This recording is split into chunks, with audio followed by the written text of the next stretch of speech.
കൂനംമൂച്ചി നടുവട്ടം റോഡിൽ നിന്ന് എറവക്കാടേക്ക് തിരിയുന്ന ഭാഗത്താണ് റോഡിന്റെ സൈഡ് ഇടിഞ്ഞിരിക്കുന്നത്. 2.5 കോടി രൂപ ചെലവിൽ റോഡ് റബ്ബറൈസ് ചെയ്ത് നവീകരിച്ച് 3 ദിവസത്തിനകം തന്നെ റോഡ് തകരാനിടയായി. ദേശീയപാതാ നിർമ്മാണത്തിനായി മണ്ണ് കൊണ്ടുപോകുന്ന ടോറസ് വാഹനങ്ങളുടെ നിരന്തര സഞ്ചാരം മൂലമാണ് കൊള്ളന്നൂർ യാറം ഭാഗത്ത് റോഡ് തകർന്നത്. 2 ദിവസം മുൻപാണ് 2.59 കോടി രൂപ ചെലവിൽ റോഡ് റബ്ബറൈസ് ചെയ്തത്.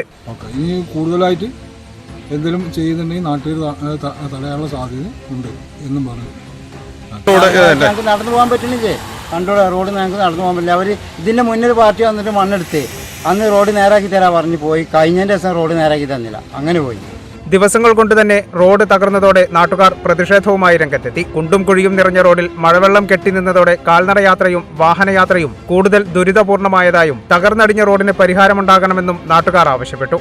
ആ റോഡ് നേരാക്കണം ഞങ്ങളുടെ ആവശ്യം.